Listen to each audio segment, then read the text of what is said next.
This is Kapil Sibal and you're watching Bollywood Hungama.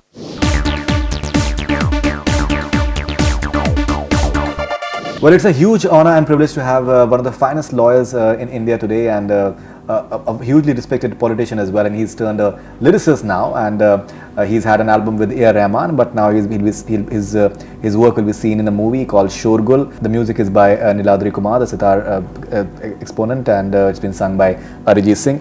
We have with us Mr. Kapil Sibal Saab. It's a huge pleasure to have you on Bollywood Hungama, first of all. Thank you. And many would ask you that you're extremely successful as a lawyer and as a politician. Why this urge for turning a lyricist? No, it's not a question of urge for turning a lyricist. Every human being has a poet in him or her. Right. Because what is poetry? It's the expression of emotion, and we are all emotional human beings. Right. Absolutely. So a politician is also supposed to be emotional, Yes. as he should be, or he or she should be. Right. So poetry and a poet is in everybody. The expression of it depends on the articulation of that expression in the form of language. Right. And not everybody does that or even attempts to do it. Right. So it's natural for every human being to actually give expression to emotions. Right. Tere Bina. So how was the experience of? Apparently, you've worked almost 8-9 months with Niladri Kumar for coming Yes. up with this one Yes, song. yes, So yes. that Yeah. must have been an experience. Very, very complex because he gave me the music. Then I had to decide on the appropriate words in lyrical form to be in tune with the music, which also had to be in tune with the underlying theme of the film. Right. And that was not easy, but I think that both of us worked very hard on it and we came up with something.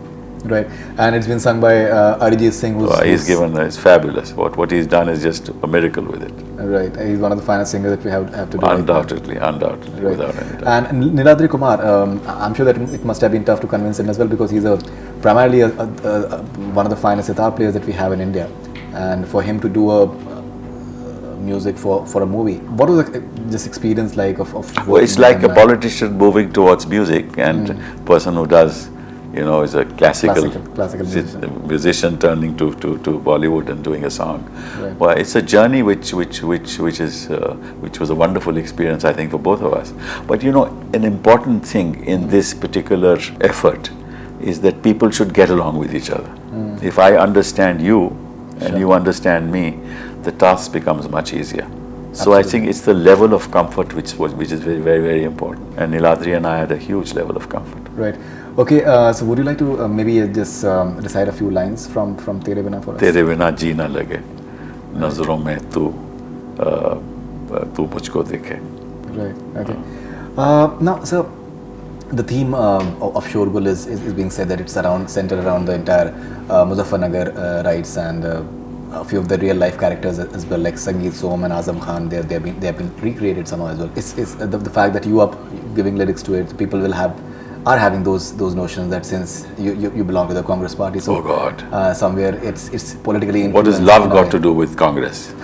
Except that, in contradistinction to love jihad, certainly love has something to do with what I represent. No, Right. a love song has nothing to do with politics. This is about separation. Right. It's about losing hope. It's about finding yourself alone. What's that got to do with Sangeet Som or the Congress party? It's nothing to do with it. And the underlying theme of the movie Right. is love.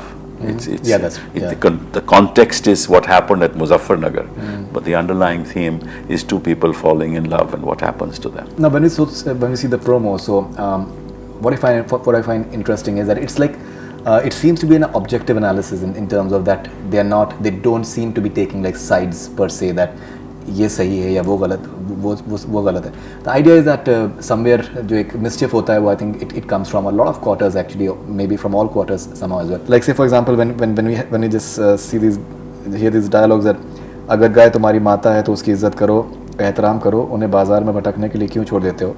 The same time we have that आपके धर्म का मजाक उड़ाया जाता है, आपके देवताओं को गाली दी जाती है, जिन्हें भारतवर्ष अपनी मातृभूमि नहीं लगती है, उन्हें यहाँ से जाना ही होगा.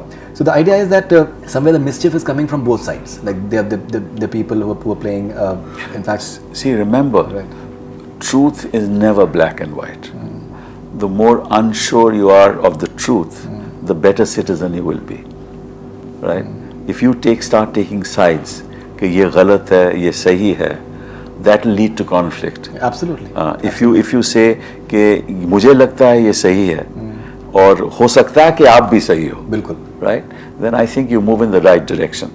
And the message of the film perhaps is that the nation needs to move forward. We don't want to be in a situation where peace and tranquility are lost. And the nation will only prosper if we have aman and chan.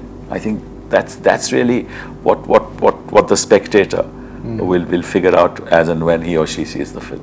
Do you somehow feel, because apart from the fact that you are I think a very fine lawyer and a very respected politician as well, as a citizen of India, do you feel the entire idea of India is getting this I'm very worried. I'm extremely worried. Yeah. And it's all in the name Shorgul. Right. See, the idea of India is being destroyed by Shorgul. The reality of India is being jettisoned. What's the reality of India? Poverty. Right. The reality of India is that people earn less than, per capita income is 96,000 rupees a year, right? Which is less than 10,000 rupees a month. That's the reality of India. Absolutely.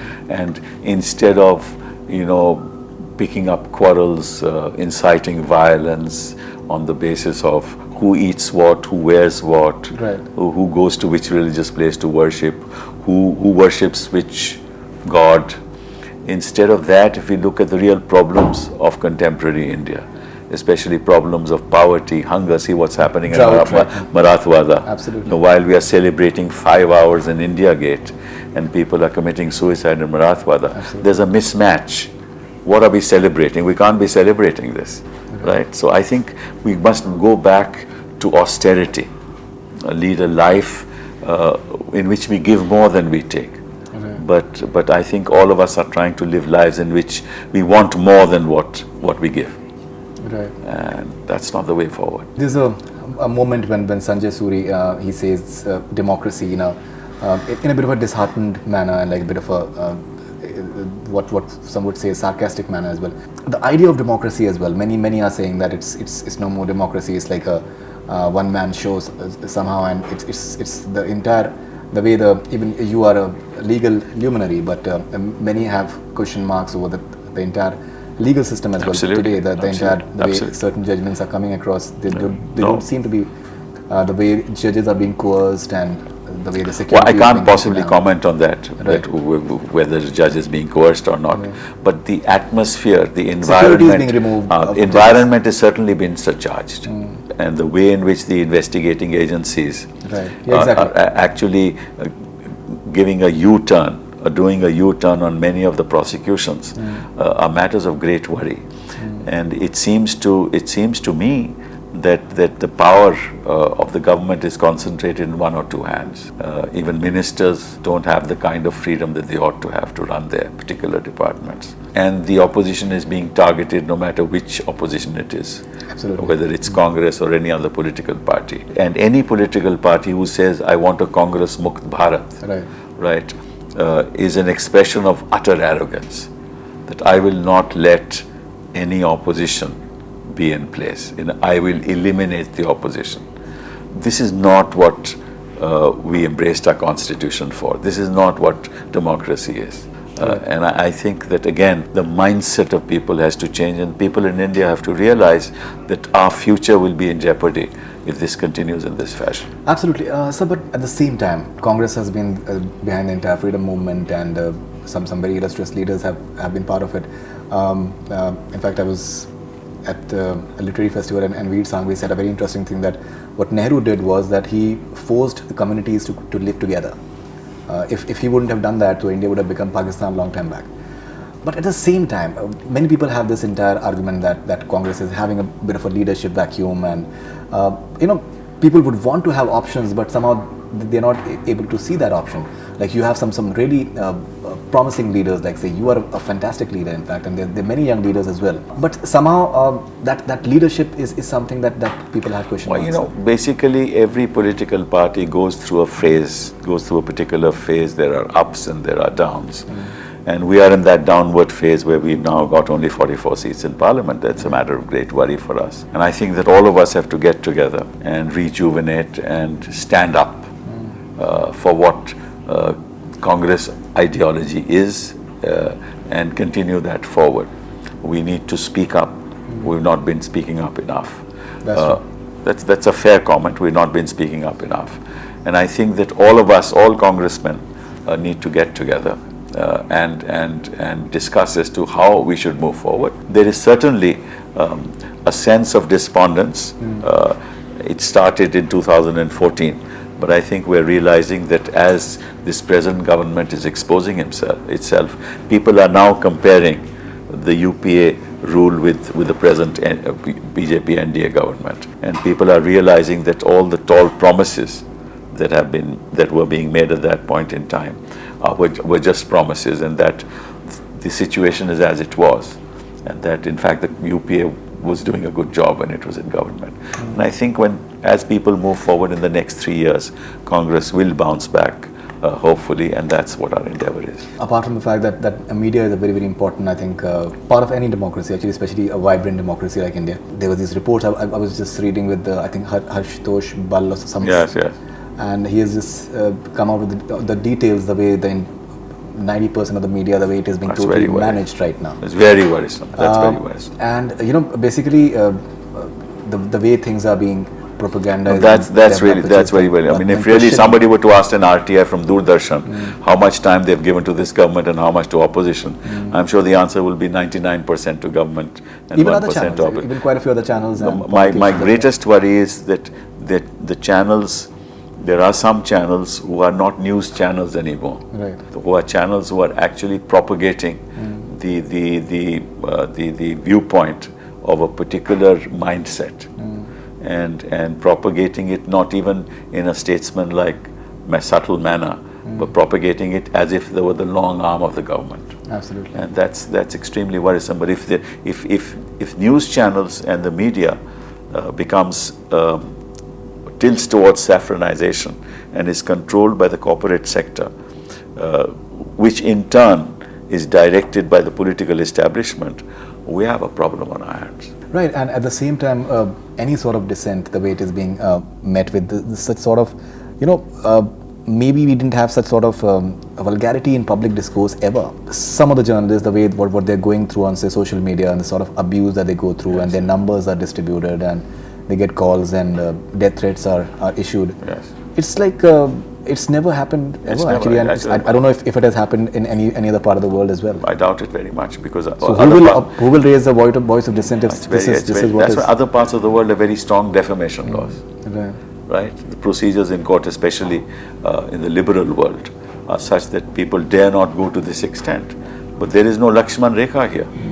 And every time I say something in the social media, there's an army of people who start abusing me, right? And saying all kinds of unprincipled things. They print them. It's been proven that it's like a paid. They're all paid. They're all paid. There's an army of people out there, and they are the extended arm of the political establishment ruling in this country. And again, that worries me.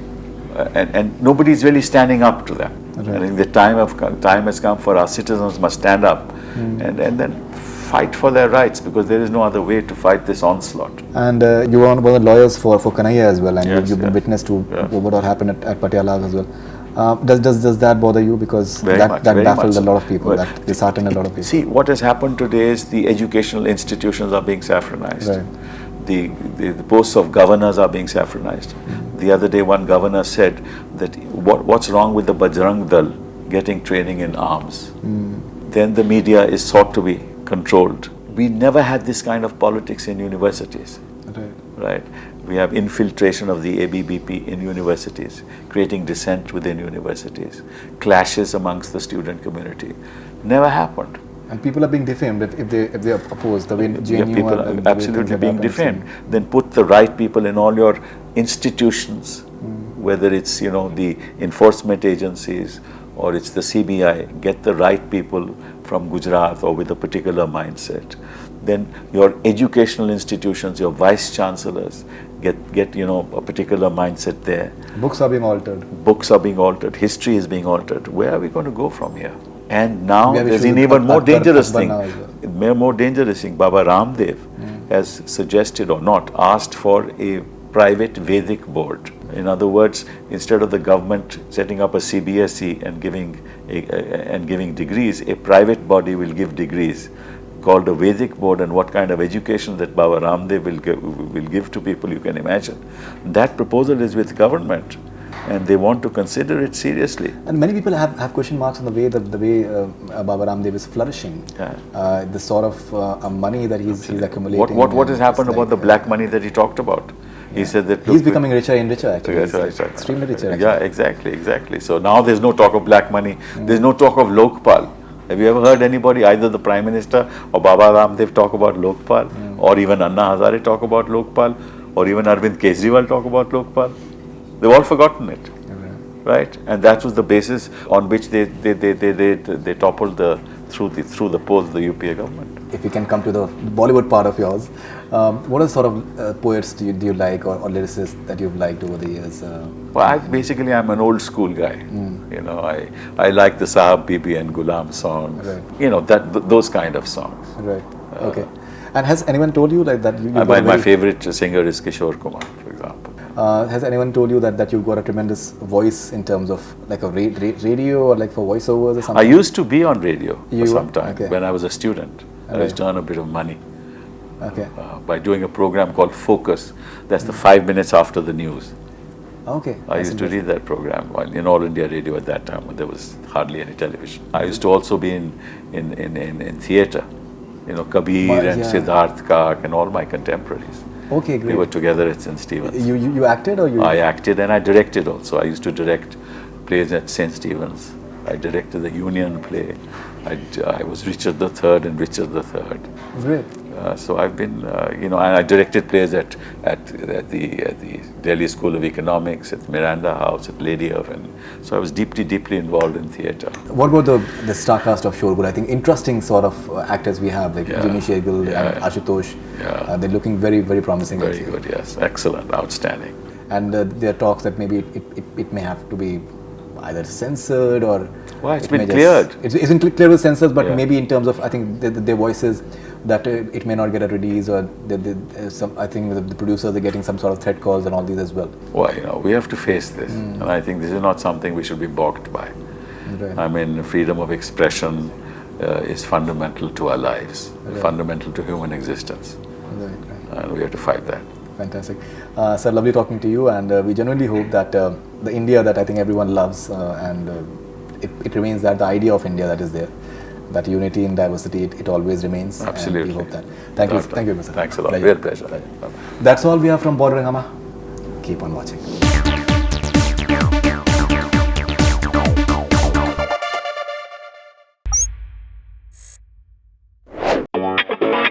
Yeah.